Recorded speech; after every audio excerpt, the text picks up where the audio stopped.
I never imagined a single day could shatter everything I thought I knew about my life. Yet, here I am, standing in the empty living room, the echoes of my own heartbeat deafening, as if my body is trying to warn me of the danger I ignored for far too long. Just a week ago, I made a decision that changed the course of our family forever. It started with a text message at midnight, my phone buzzing against the kitchen counter while the kids slept. I stared at it, unable to move. The words were simple, clinical almost, yet they carried a weight that made my chest tighten. There's been an accident. Your mother didn't make it. I am Lisa Donovan. I am 31, married for 3 years to Mark, my husband, and we have 4 children, 2 of mine from before, and 2 we brought into our life together. And the woman the world thought I loved, my mother? No, it was me, standing in a nightmare that had been creeping in for months, a danger I had begged to stop, a pattern I had begged someone to see. It all began with the driving. Mark always warned me, but I thought I was just being efficient, just multitasking like everyone else, reaching for a fallen toy, sending a quick text, adjusting the radio while keeping my eyes mostly on the road. But efficiency has a cost. It has a price, and I almost paid it with my life, and my children's. Weeks before, I had T-boned another car while reaching into the back seat for a pacifier. All 4 kids were in the car. The impact was terrifying. My 4-year-old needed stitches. My 6-year-old flinched for days. Whenever a car braked suddenly, I remember Mark's eyes, wide with fear, and his voice shaking. This has to stop, Lisa. I can't let you do this again. I thought he was overreacting. I thought love meant trust. But love has limits, and limits are usually invisible until they snap. That night, as I gripped the steering wheel, remembering every near miss, every anxious conversation, every pleading look from Mark, I realized I had crossed that line again. The line between carelessness and danger, between my desire to multitask and the lives of those I swore to protect. And now, it wasn't just a near miss. It wasn't a lesson learned. It was final, irreversible. 1 second of inattention, and everything changed forever. I don't know how I'll explain this to the children. I don't know how to make them understand why mommy isn't coming home. The guilt is a living thing, gnawing at me. But if I'm honest, the worst part isn't the accident itself. It's knowing that I was warned, that everyone saw the signs, that every conversation, every plea, every data point, every dashcam footage could have prevented this. And yet, here I am, standing at the edge of a new reality, forced to confront the terrifying question that haunts me. Was love ever enough to keep them safe?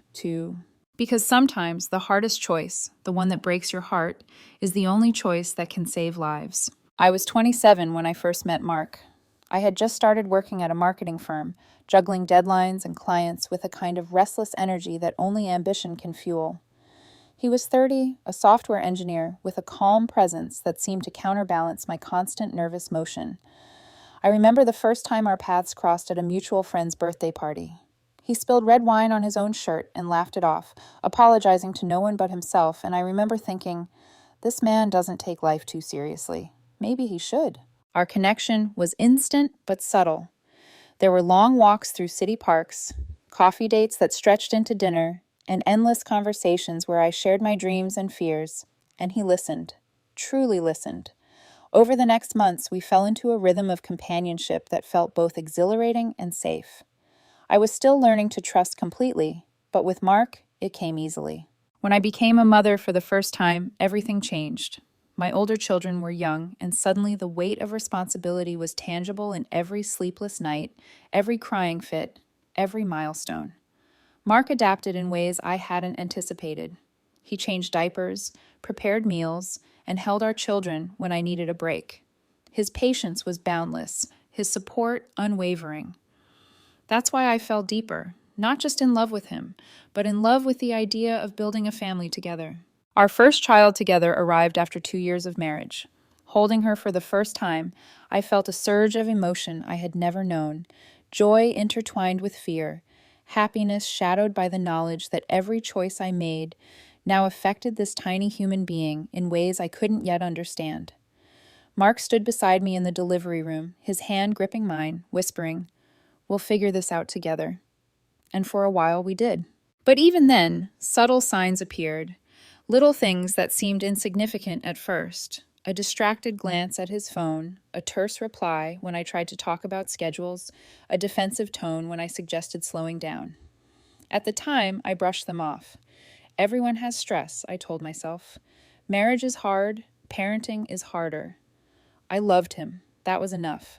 Meeting his family was another story. Mark's parents were controlling in ways that made me uneasy. His mother, Eleanor, had a habit of questioning my choices, from what I cooked for the children to how I managed their bedtime routines. His father, Richard, was quieter, but had a judgmental gaze that made me feel perpetually on trial. I tried to navigate it gracefully, attempting to integrate our lives without conflict, but the tension was always there, simmering beneath the surface. Despite that, the first 3 years of our marriage were filled with joy. Birthdays, family holidays, simple evenings where we laughed over burnt dinners or the kids' silly antics. I genuinely believed that love could overcome anything, even the subtle pressures from the outside world. I believed that with Mark, I could manage anything. And yet, underneath that love, a quiet unease had begun to form. I noticed moments where Mark's warnings about safety were more than casual suggestions. They were urgent pleas I didn't fully understand. I dismissed them as worry, as overprotectiveness. I thought that because I was careful, or at least careful enough, I could handle it. Looking back now, it wasn't just about multitasking or accidents. It was about a pattern, a series of choices and small lapses that were accumulating like storm clouds over our family. I had ignored the early warning signs because love made me blind. Trust made me complacent. And sometimes, the people you love the most are the ones whose mistakes can change everything. At first, it was subtle. A glance too long at his phone when I reminded him to check on the baby. A sharp tone when I suggested slowing down during a drive to the grocery store. I thought these were just small irritations, the normal friction that comes with living closely with someone.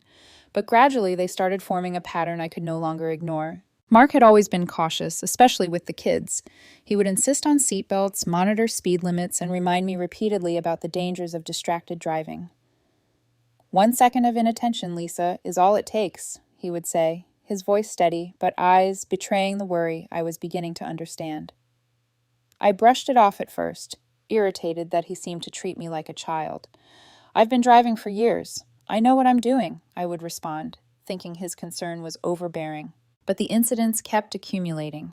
I could see the stress in his posture when we drove together, the tension in his voice when the kids laughed too loudly in the back seat, and yet my attempts at multitasking continued, reaching for a dropped toy, scrolling through a work email, adjusting the rearview mirror while changing lanes. I rationalized it as efficiency, as skill.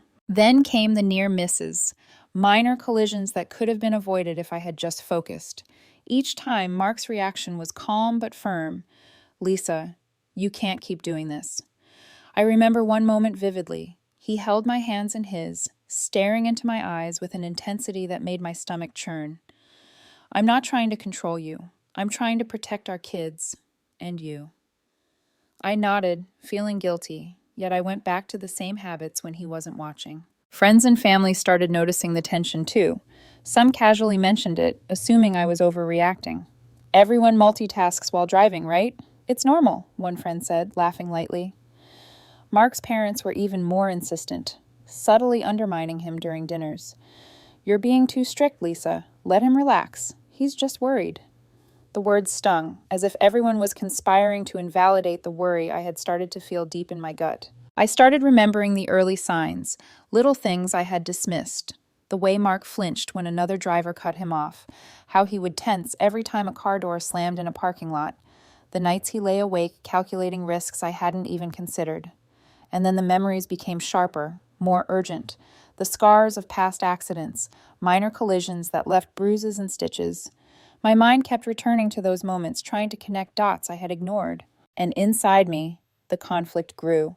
I wanted to believe I was in control, that nothing catastrophic would happen, but a quiet, gnawing fear began to take root.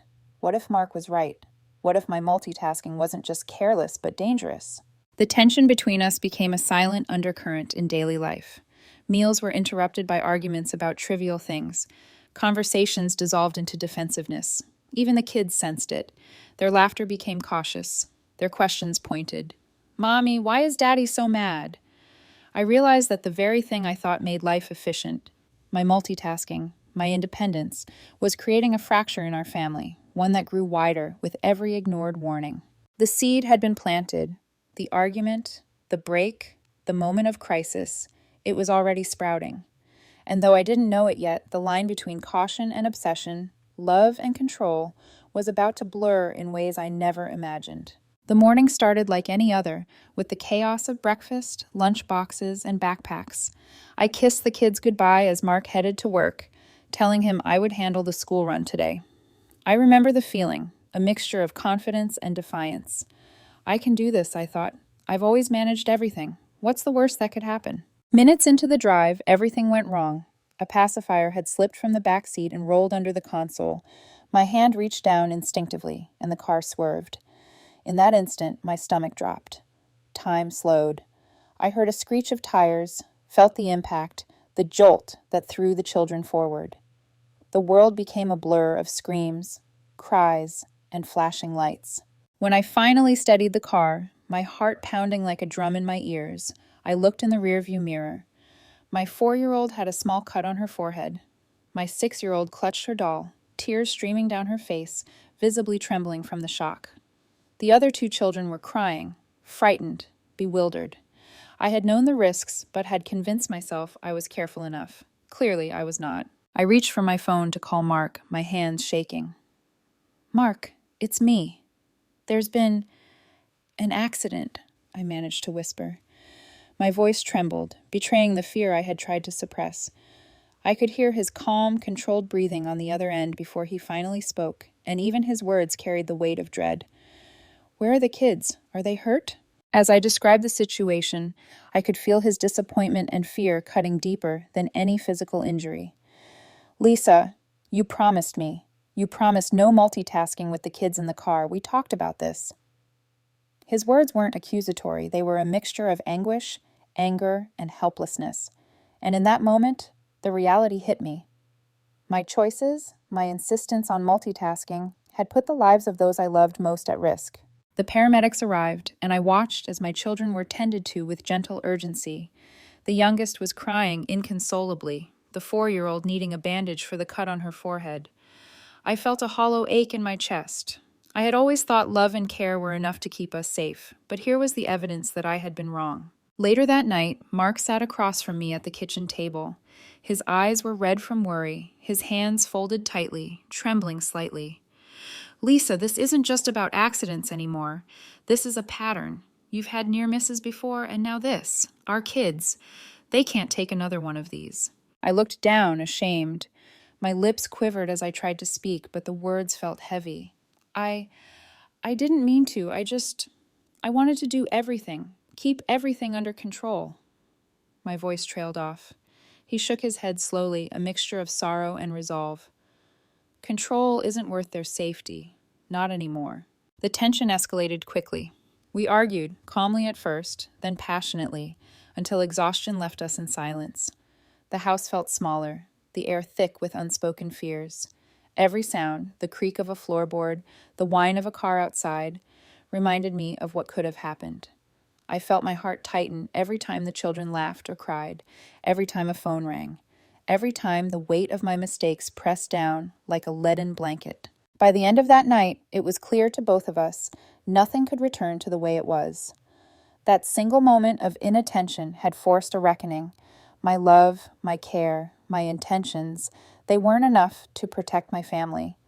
And for the first time, I saw that the road ahead wouldn't just require caution, it would require change, accountability, and perhaps a line I wasn't ready to cross. I couldn't sleep that night. I lay in the dark, the hum of the baby monitor filling the silence, my mind replaying every second of the accident. My chest felt tight, my hands trembled involuntarily as if my body were punishing me for what had happened. I kept seeing their little faces, the frightened, wide eyes of my 4-year-old, the quivering lips of my 6-year-old, and I couldn't stop blaming myself. Mark had suggested I take a break, that we talk in the morning when our minds were clearer, but I didn't need clarity. I needed absolution, and there was none to be found. I questioned everything I had done over the past months. Had I really thought I could multitask safely? Had I ignored Mark's warnings because I was too proud, too convinced of my own competence? Each memory was a needle in my heart. The next morning, I faced Mark at the breakfast table. The children were still asleep, their innocence preserved in ignorance, and I felt the weight of the truth pressing down on me. His eyes were tired but unwavering. "Lisa, we need to talk about this," he said softly. I nodded, unable to speak at first, my throat tight. "I know I've messed up," I began, my voice trembling. "I never meant to hurt anyone, especially the kids. I thought I was careful enough. I thought I could handle it." Mark's gaze didn't waver, but there was a steel underneath the concern. "I know you didn't mean to, but intention doesn't erase risk. It doesn't undo the near misses, Lisa. It doesn't fix the injuries or the trauma. We have to make a choice now, for the children." His words sank deep, like stones dropping into a still pond. I felt the anger I had carried towards him for being overprotective dissolve into something heavier. Shame. Shame for thinking love alone could protect our family. Shame for believing I could multitask life away without consequence. And then came the first real confrontation. Not an argument, but a boundary being drawn. Mark told me calmly but firmly, "Until we know you can drive safely, I have to take over the school runs, the errands, the trips. The kids' safety comes first, no exceptions." I felt a surge of defiance at first, an instinctive rebellion against what I perceived as control. "You're treating me like a child," I snapped, my voice louder than intended. But beneath that anger was a trembling truth I couldn't voice. I had failed, and someone had to protect the children from me. The conversation ended with silence. I sat there staring at my hands, my mind racing. The guilt was unbearable. I replayed every previous accident, every close call, every warning Mark had given me. Had I been blind or selfish? Over the next few days, I tried to reconcile my pride with the undeniable reality. I watched Mark drive the kids to school, their little voices chattering safely in the back seat. I felt a strange mixture of relief and helplessness, a cocktail of emotions I couldn't untangle. I realized, painfully, that my love alone was not enough. My care, my intentions, my multitasking efficiency, they were irrelevant when weighed against their safety. It was a humbling, terrifying revelation. And yet, buried within that fear, I found the first flicker of resolve. If I couldn't trust myself behind the wheel, if I couldn't protect them in that way, then I had to learn, to change, to confront the reality of my limitations. It was the first step toward taking responsibility, not just for the children, but for myself. That night, alone in my room after tucking the kids in, I whispered to the dark, "I will fix this. Somehow I will make it right. But first, I have to face what I've become." The journey of reckoning had begun. The days after the accident were like living in a storm that refused to pass. Mark had taken over all driving duties, and every time I saw the kids buckle themselves in, safe and unharmed, I felt both relief and shame. Relief that they were okay. Shame that I had brought us to this point. But the tension didn't end there. It grew, spreading like cracks in glass, reaching into every corner of our lives. Mark's parents, Eleanor and Richard, began to insert themselves more forcefully. Phone calls questioning my judgment became daily occurrences. "We're just worried about the kids, Lisa. You need to understand. Mark isn't trying to control you. He's protecting them," Eleanor would say, her voice sharp but cloaked in concern. Richard's comments were quieter, almost sinister in their calm. "You can't always be right, Lisa.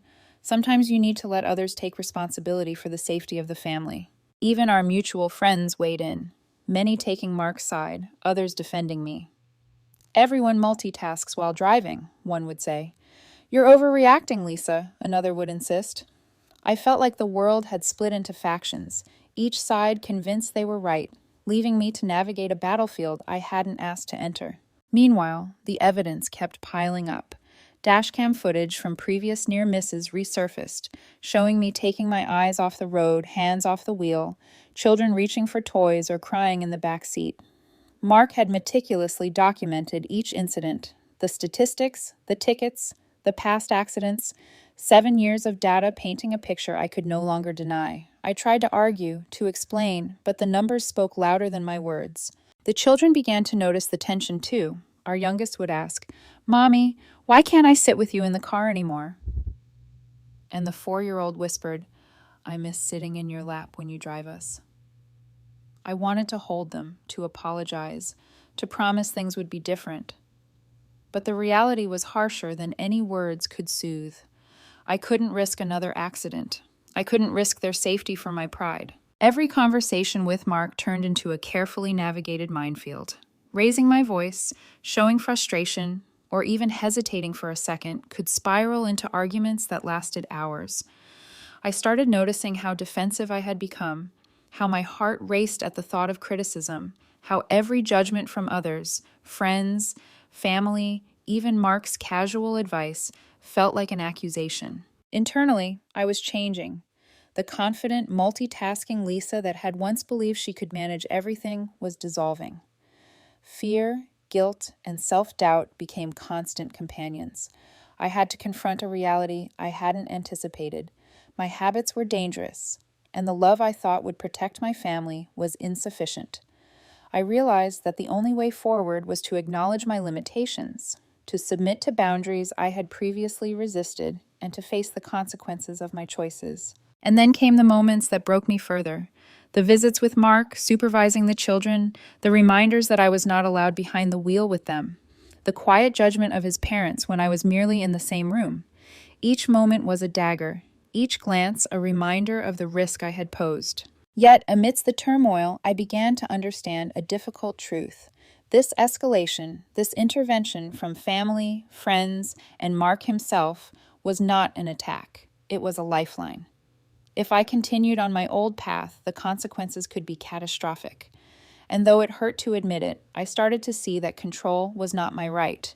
Safety was. And sometimes, letting go of control is the hardest lesson of all. By the end of the second week, I could no longer ignore the pattern. The arguments, the evidence, the interventions, they weren't punishments. They were warnings, lifelines I had once dismissed. And somewhere inside, a quiet, uncomfortable, growing resolve began to take shape. I would change, I realized. Not for Mark, not for his parents, not for the judgment of others, but for my children and for the woman I wanted to become. It was the 3 weeks after the accident, and I felt as if the walls of our home were closing in. Every corner, every room seemed to echo with my failures. I would watch Mark drive the kids to school and feel a pang of isolation so deep it took my breath away. I wasn't just removed from the car, I was removed from the life I had thought I was leading. At night, I would sit alone in the living room after tucking the children into bed. The house was quiet, save for the occasional creak of the floorboards or the distant hum of a passing car. I replayed every incident over and over in my mind. Each near miss, each collision, each admonition from Mark and his parents came back like a relentless tide. I could feel my confidence eroding, replaced by fear and guilt so consuming that it threatened to swallow me whole. I tried to reach out to friends, to seek solace, but many had already taken sides. Some whispered behind my back, questioning my judgment, my responsibility, my very character. Others offered words of sympathy, but coupled them with subtle reminders that my choices had consequences. I felt abandoned, misunderstood, and utterly powerless. Even the children's innocence became a source of torment. Watching them buckle themselves into Mark's car with automatic care, seeing their smiles and laughter as if nothing had happened, I felt a crushing weight of guilt. I caused this. I put them in danger. I almost destroyed the family I loved more than anything. One evening, I found myself staring at my reflection in the bathroom mirror, the fluorescent light harsh against my tired, tear-streaked face. I barely recognized the woman looking back. The confident, capable Lisa I had once known was gone, replaced by someone fractured, anxious, and overwhelmed by the weight of mistakes that seemed too large to bear. I began to question everything, my instincts, my competence, my worth as a mother and a wife. Had I really been so blind? So selfish? The doubts multiplied, feeding an endless cycle of self-recrimination. Each sigh from Mark, each comment from his parents, each passing car outside reminded me of the stakes I had gambled with and almost lost. In the quietest hours of the night, I would lie awake, imagining scenarios I dared not voice. What if my distraction had caused something irreversible? What if my children had been hurt, or worse? The hypothetical tragedies loomed over me like shadows, paralyzing and suffocating. The emotional isolation was total. I had always prided myself on my resilience, my ability to juggle everything, but now that same strength seemed to have abandoned me. I realized that this was my nadir, the lowest point I could imagine. My mistakes had tangible consequences. The people I loved were safe, yes, but only because of boundaries I had resisted, controls I had ignored, and interventions I had resented. I had survived the storm, but the wreckage of my pride, my self-image, and my sense of security lay scattered around me. And yet, in that darkness, a faint, almost imperceptible spark began to flicker. A quiet understanding that if I could face this truth, acknowledge my failures, and commit to change, there might still be a path forward. But first, I had to confront the totality of my mistakes, the gravity of what I had almost destroyed, and the woman I had allowed myself to become. For the first time, I felt a kind of clarity that was painful, raw, and necessary. I was at the bottom, but somewhere in that depth, the seeds of transformation were quietly taking root. The turning point came unexpectedly, in the quiet of a Wednesday afternoon. I had been sitting in the living room, staring at the stack of accident reports, insurance claims, and dashcam footage Mark had meticulously compiled. Each document was a stark reminder of my recklessness, yet also a record of the reality I had refused to see. As I sifted through the papers, I heard a knock at the door. It was David Fletcher, Mark's friend and former co-parent with him, who had once voiced concerns about safety, but had stayed on the sidelines. His presence was calm, neutral, yet it carried the weight of truth. "Lisa," he said gently, stepping inside, "I just wanted to talk. Not about blame, not about judgment, just the facts." He laid out everything clearly, the pattern of distracted driving, the near misses, the children's injuries, the warnings Mark had given over the months. He didn't condemn me, but he didn't sugarcoat anything either. As I listened, the fog of denial lifted. The narrative I had clung to, that these were isolated incidents, that luck had spared us so far, crumbled in my hands. I felt a mixture of shame, grief, and relief. Shame for my repeated mistakes. Grief for the fear I had exposed my children to. Relief that someone could articulate the reality I had been too proud to admit to myself. And then, amidst that emotional storm, something shifted. I realized that change wasn't optional. It was imperative. My love for my children and for Mark wasn't enough to protect them. I had to take concrete steps, acknowledge my limitations, and allow others to enforce boundaries I had resisted. For the first time, I understood that responsibility sometimes requires humility, sacrifice, and acceptance of help. Later that evening, I faced Mark. The children were asleep upstairs, and the quiet of the house pressed down on us. "Mark, I understand now," I said softly, my voice trembling but steady. "I see the pattern. I see what I've been doing wrong, and I want to fix it. I need help. I need boundaries. I don't want to put them at risk again." He looked at me, eyes wary but hopeful. "Lisa, this is the first time I've heard you say that without defensiveness. It's a start." For the first time in weeks, I felt a flicker of control. Not control over the car, not control over the kids, but control over myself, my actions, my choices. I made a decision then, a conscious commitment. I would submit to the driving restrictions, complete a comprehensive driving evaluation, and follow every recommended treatment. I would prove to Mark, to David, to myself, that I could be trusted again. And more than that, I began to see my own value, not as a flawless driver, not as an omnipotent mother, but as a woman capable of admitting mistakes, taking responsibility, and growing stronger through adversity. It was terrifying, humbling, and freeing all at once. That night, as I watched the children sleep, I whispered a promise to myself. I will do better. I will be the mother they need. I will not let pride endanger those I love. This is my turning point, and I will not turn back. For the first time, I felt a quiet, resolute power. I had faced the darkness, acknowledged the truth, and chosen the path that would protect my family, even if it meant sacrificing comfort, pride, and control. The storm wasn't over, but I had found the anchor within myself. The courtroom felt colder than I expected. Sunlight streamed through tall windows, but the warmth didn't reach me. Mark and I sat on opposite sides, the children safely behind the protective glass of the courtroom observation area. Jennifer, no, I mean, in this version, the parallel would be the lingering shadow of my own past mistakes, had been replaced in my mind by the weight of responsibility and consequence. This wasn't about punishment, it was about justice and safety. The judge reviewed the evidence, the dashcam footage, accident reports, and Mark's meticulous records. My heart pounded with a mixture of anxiety and resolve. I had committed to change, but the evidence didn't just tell my story. It told the story of repeated risks, near misses, and a pattern that could not be ignored. The judge's questions were precise. Mrs. Donovan, do you acknowledge that your prior behavior placed your children at risk? I nodded, my voice firm. Yes, Your Honor, I see it now. I take full responsibility, and I am committed to follow all recommendations to ensure it never happens again. There was a hushed murmur in the room. Mark's parents, Eleanor and Richard, looked satisfied but wary. They had pushed for oversight, but witnessing me take responsibility visibly softened their stance. Friends who had been divided in their opinions now watched silently, recognizing the gravity of the situation. The ruling was decisive. Temporary full custody of the children was awarded to Mark, with supervised visitation for me. I was required to complete a comprehensive driving evaluation, follow any treatment recommendations, and demonstrate 6 months of incident-free driving before the custody arrangement could be revisited. It was not a sentence of punishment.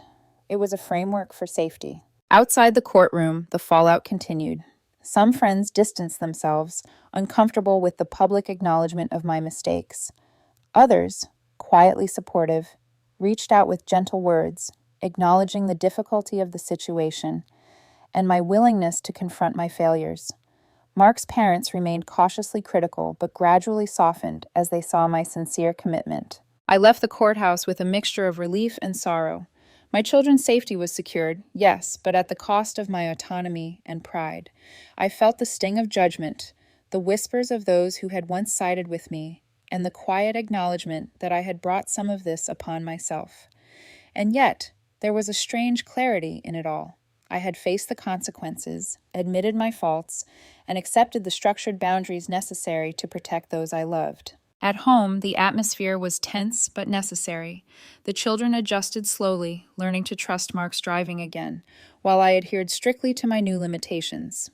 Every decision I made, every interaction I had, was colored by the awareness of what had happened and the commitment to prevent recurrence. It was not easy, and there were days filled with frustration, guilt, and longing. But there was also progress, accountability, and a budding sense of redemption. Through it all, I began to understand a profound lesson. Responsibility sometimes requires painful choices, boundaries, and accepting the judgments of others.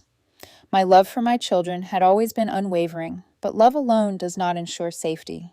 Courage does, responsibility does, and integrity does. By the end of this period, I felt a quiet power in my restraint. I had not retaliated. I had not sought revenge.